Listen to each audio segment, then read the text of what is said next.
In the name of God, the gracious, the merciful, we give him praise and thanks for his mercy and his goodness to the human family. If all the trees upon the earth were pens to write with, and if all the oceans were ink, and in another 7 oceans to add to its supply, the writing would still not be enough to explain the glory of God. For he's the exalted, all-powerful, all-wise. And even if I lived to be 1,000, the writing would still not be enough to explain his many blessings and gifts. We confide in no other in our time of need, and we praise no other in our good fortune. This is Brother Shareef with the Hour of Power. Go to Hour of Power, Shareef Hamid on YouTube. Subscribe and share the channel. Subscribe and share the channel. That's how we keep this message going to lift the mind, body, and soul of our people. So again, this is Brother Shareef. I'd like to thank everyone who has been supporting the channel, either by subscribing, viewing, or sharing, or one of the 3. All efforts are appreciated. We've been doing some great interviews the past couple of days and weeks. We have Brother Aman, Minister Aman, with the Nation of Islam. We did an interview with him in commemoration of the 22nd anniversary of the Million Man March. That was great. And it really got out there, and hopefully that, helped educate the people about whatever path they're trying to go on. And we did our great Brother John, back there in Pennsylvania. We talked to him the other day, and that really went well also. So we're going to continue to do these things. And also last night I talked to Brother Malik Turner out of New Jersey. He is a up and coming positive hip hop artist. And we talked about the history of hip hop and how it's changed and how we're going to try to get back on the right track to lift the mind, body, and soul of our people. This is what this channel is about. Today's message is called Drug Abuse and Drug Addiction, a plea in an attempt to save Holloway Street. I'm going to say it again. Drug abuse and drug addiction, an attempt and a plea to save Holloway Street. Holloway Street is a street here in Durham, North Carolina. It's a street/neighborhood here in Durham, North Carolina. It's one of the worst neighborhoods and streets in the city of Durham. If you say Holloway Street, anyone could tell you about it. It's riddled with drugs, prostitution, forced prostitution, crime, violence, whatever you can think of. And it's absolutely horrific what's going on there. I've been asking the Most High for forgiveness from me, because I live several miles up from Holloway Street, but I have to pass through there every day going to work. I see our people up and down that street on drugs, addicted to alcohol, homeless, participating in violence against one another, forcing young sisters, mothers, aunts, uncles, but the sisters are the main ones. Some of them are being forced into prostitution. I went there the other day because I got tired of just driving by there and just passing by our people and saying, what a shame, what a shame. So even though it was kind of a chance, so to speak, getting out the car there by myself with no backup, I knew the Most High was with me, and I knew the angels were with me. So I got out and I started talking to the people and getting their story of what's going on. You know what's going on unless you're blind. But as they say, hearing it from the horse's mouth is something totally different. So I got out and I introduced myself. I felt like I was being sincere in trying to talk to them. And, a lot of them opened up to me and told me, what was going on there on a daily basis. And you can drive by there anytime and you can see what's going on. It's no secret. But again, to hear it firsthand from someone, what's going on, is something different. I talked to a sister, I'm not going to say her name. You could look at her and tell she's maybe in her late 30s, early 40s, but the abuse that she is taking, either physically or from drugs and alcohol, is wearing on her. It has wore on her. Even though she may be in her late 30s and 40s, she looks like she's in her 50s because of the drug abuse, the alcohol, and the physical abuse. She was asking me for money so she could pay her John. And she said he's nearby. It was about 15, 20 people out there. They stand out there all day, every day. That's what they do. And I'm not looking down on them. I'm not judging them. And I think they knew I was sincere. They say, no one comes here to talk to us. No one comes here to talk to us. So you stand out. You're like a piece of gold standing out here. I said, no, sister, I'm not gold. I'm just God's child and I'm with you. So she told me to go to the side street to talk to her because if I wasn't there to get sexual favor from her, she said her John would start getting mad. So she said, let's make it seem like we're going over there. I don't look down on my people. I didn't feel out of place. So I went to where she wanted to go. It was just a side street where a corner store was. So we weren't nowhere private. And I talked to her and she said she's in such a bad situation that she has to prostitute and she pays him a certain amount of money every day. If not, she won't be fed. She won't be able to eat. And almost tears came to my eyes. She said that professional men from downtown Durham come through there to get sexual favors on a daily basis. Professional men from downtown Durham and other places come there on a daily basis to get sexual favors. She said the cops see it. She said drug dealers come through there to drop off their drugs. And even as I was speaking to her, I seen a dude come through. We got this fancy Cadillac car with rims and tinted windows. Why would someone be in that neighborhood like that? I was there to do God's work and to see how I could help. And yeah, he came and he just kept circling around. I guess he seen a Muslim brother. I guess he was like, oh, here they go. So he didn't feel comfortable stopping, trying to get or do whatever it is he wanted to do. But she said they drop off drugs there. I talked to another dude. I'm not going to say his name. He was homosexual, and he told me how men walk up and down the street. Again, he wasn't telling me any news because I see this every day. Men, which is the most scariest thing, walking up and down that street prostituting. And what the scary thing about that is, who's their clients? It's other men. And he told me. And the other sister told me, they were talking to me at the same time. They said married men that people think are all thugged out and, bold and all that, coming through there, getting sexual favors from other men. He said a lot of them are married. A lot of them are married men taking that back to their wife, their girlfriend or whatever, which to me explains why the black woman is the biggest carrier of HIV and AIDS in the United States. You can look on any statistics with CDC and see this. You can see that black women are the #1 carriers in conjunction with black women waiting for men to get out of prison. I've worked in prisons before. I've counseled in prisons before. So I know what goes on in there. So with those two going on, men getting sex from other men through prostitution or just being on the down low, and sisters waiting for some men who participate in that in jail, no wonder the black woman is the #1 carrier of HIV and AIDS in the United States.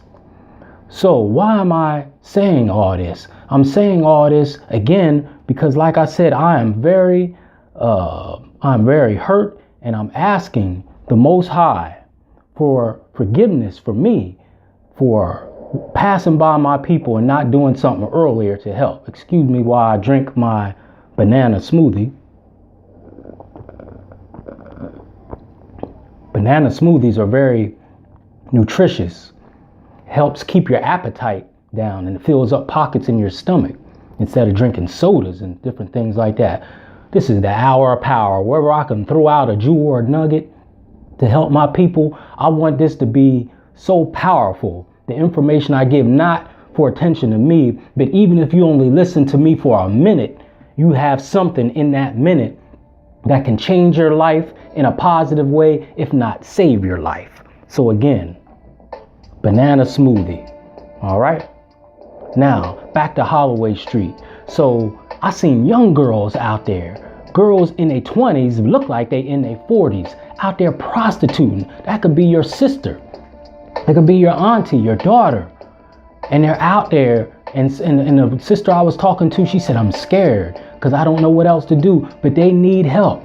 So the purpose of this video is to shine light on the horrors that are going on Holloway Street every day. This is going on all across the country, but I can only speak on what I see every day. The horrors, drug abuse, drug addiction, alcohol abuse, forced prostitution, okay? Forced prostitution, but these people want help. She told me she wants help. Even the man who is homosexual, which I do not agree with that behavior at all, but it's still my people. I love my people no matter what condition they're in. No matter what condition they're in, I love my people, and that's all the more work that I want and need to do in an attempt to save my people. I may not be able to save them all, but the purpose of this video is to make a plea to our community, whether you're Muslim, Christian, Hebrew, Israelite, from the Moorish science background, whoever you are. If you say you're God's child and you say especially that you love your people, I'm asking you to help me reach out to them people. And if I can just save 1 or 2 lives of our people on that street, I'll be satisfied. But I think if we work together, we can do more than that. It is absolutely horrific what is going on a daily basis on that street. And again, it's one of the worst streets and areas in all of Durham, Holloway Street. Some people call it the village. All right, up and down the street, people prostituting, on drugs, on alcohol. And someone from the outside, or a viewer or observer that has seen this somewhere else or knows what I'm talking about, the main cause that they may say is why they're in this condition is poverty. I beg to differ on that. I disagree on that. It's not poverty, because number one, my background and some of the work that I do is in substance abuse and substance abuse prevention. It's not poverty. That may be one of the problems, but it's not the main problem. Where am I getting that from? Or where's my logic and theory in that? If I was to take $1 million, and I told one of my brothers this earlier, if I was to take $1 million and to give every one of the people there $1 million and say, clean up your life, it still wouldn't happen. You know why it wouldn't happen? Because the poverty isn't necessarily what has them in that condition. It's drug abuse and drug addiction that has them in that condition. So if I was to give every one of them $1 million, the ones that's up and down the street, either prostituting, on drugs, on alcohol, addicted to drugs and alcohol, if I was to give every one of them $1 million, they would drink it away, snort it away, or smoke it away within 1 or 2 days and be right back in the same condition. So it can't be money. It can't necessarily be poverty. It's the drug abuse and the drug addiction that has them in that condition. So that's what I want to address, is the drug abuse and the drug addiction, and give them some hope somehow, some way, to get them out of that condition. Because it's not necessarily money. Again, if you have a drug abuse and a drug addiction issue, the money will just go to that addiction. Okay? Me, I don't have a drug problem. I'm not addicted to drugs. So any issue I have that's related towards finances, I'm going to take that money and address a bill that I may be behind in, pay my mortgage, my rent, catch up my car note, whatever's going on with me financially. If you give me that amount of money, pretty much any problem I have is going to be solved. That's not the case with our brothers and sisters. They are addicted to drugs and alcohol. So the money, the physical money, is not going to solve their problem. They even talked about how this church is there, and to just show the psychology of some of our people. When I went there to go talk to them, it's not many places to park there. and I parked in a parking lot that I thought was abandoned, but it belonged to this church. You know, this white man had the nerve to come out there and said, you're in our parking lot. What are you doing here? I'm being calm, like most of the time I am. I said, I'm going to talk to these people. He said, are you going to minister to them in the name of Jesus? I said, I'm going to minister to them in the name of being human. Well, if it's not going to be about Jesus, I said, okay, sir, I'm not here from you. I'm not going to pay attention to you right now. I will move my car and go do what God has called me to do. This is the problem. So I'm calling all people who are concerned. He's the devil anyway, obviously. He's the devil. But I'm calling all people of our people who are concerned about our people, whether you're any of those backgrounds that I just mentioned, to help me save at least one or two people. And with all of us and all the knowledge that we have, I believe that we can do more than one or two, but that's my immediate goal. This is Holloway Street here in Durham, North Carolina. And I'm asking the community, no matter what your background, to help me go save our people, to give them some light, to give them some hope, to let them know that we love them and we're going to do whatever we can to help them. This is absolutely horrific what's going on there. It's absolutely horrific. Young girls. This could be your mother, your sister, your aunt, your brother, your uncle, your cousin. Brothers out there, they have all but given up and they're just taking drugs and drinking alcohol every day. I can't drive by there no more and let this go on. So I'm asking for your help. I've already asked for a brother's help earlier, and he said he's going to help me. I'm not going to say, who it is, but this brother said he's going to help me, and he's going to get some other brothers to help me. Get this book, and I'll be done. The Dark Alliance by Gary Webb. It talks about how America systematically brought crack cocaine into South Central Los Angeles back in the 80s. Systematically brought crack cocaine in Los Angeles back in the 80s via Freeway Ricky Ross. I met Rick Ross earlier this summer, and I bought his book, Freeway Rick Ross, with my good brother Echo from my hometown, and he said he's going to do what he can to reverse things that he was involved in back in the 80s. A salute to you, Echo, for being on tour with this brother and helping this brother to get this message out there.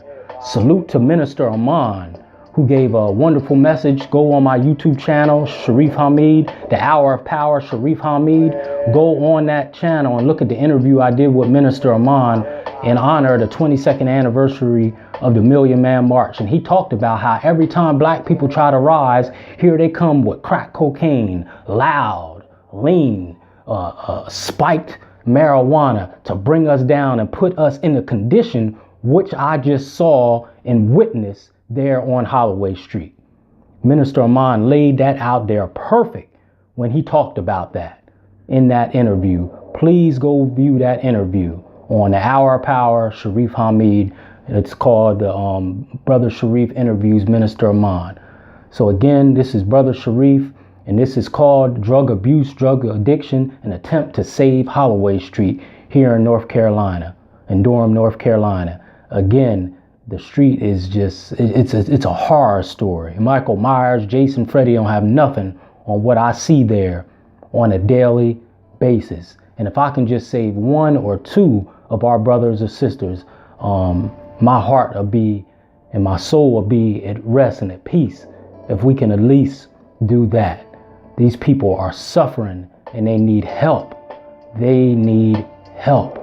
And it's our duty. I'm calling on all the people in the community, no matter what your system of knowledge or background is. If you care about our people, and particularly black people, that's all it's out there. Please help me. We can go out there, whatever literature you have to wake them up. I don't care what direction they go in spiritually, because it's better than the hell that they're in now. Someone to say, well, you're a Muslim, it should only be about that. I beg to differ, because anything is better than the hell that they're living right now. And the people who I associate with the nation, the Moore Science Temple. I have Christian friends. I know they'll be in good hands and in better hands than Satan the hands that they're in now, I believe they'll be in good hands no matter which branch they take from this tree that God has allowed us to do on this earth. We're not all the same. Some of us are Kemetic, some of us are Muslim, Christian. I don't care which direction they go, as long as they get out the hands of Satan and out the hell that they're in right now. That's my plea. Please help me, help them. This ain't about the credit coming to me. This ain't about this getting out so someone can say, look what Brother Shareef is doing. But I'm trying to use social media in a positive way to help our people. I cannot continue to keep driving by there and past there every day and at least try to do something to give our people hope and give them light. This is someone's mother, brother, sister, aunt, cousin. Even some grandmoms are out there. Even some grandfathers are out there. Brothers prostituting themselves and then the men that's coming there, they taking that back to their wives. I have to do something. So again, this is called drug abuse, drug addiction, an attempt to save Holloway Street here in Durham, North Carolina. All the people out there that care about our people, I'm asking for your help. So again, this is Brother Shareef with the Hour of Power. Go to Hour of Power, Shareef Hamid on YouTube, subscribe and share. I leave you in peace as I came. Assalamu alaikum to my Muslim family. Praise the Lord to my Christian family. Hotep to my Black conscious family. Shalom to my Hebrew Israelite family. And what's good to you, to our people in the streets. I love you. I'm going to do the best I can, and I'm asking forgiveness for the Most High for me keep passing by there day after day and not starting this effort sooner. But as long as blood is pumping through my veins and air is in these lungs, I'm going to try to do what I can to right that wrong and to reach out to people that care, that I know care, and to help me help you. So help is on the way, Holloway Street, if it's the last thing I do. Be good to yourself, be good to others, say something positive to lift the mind, body, and soul of our people. Our help is needed. I leave you in peace as I came. Assalamu alaikum.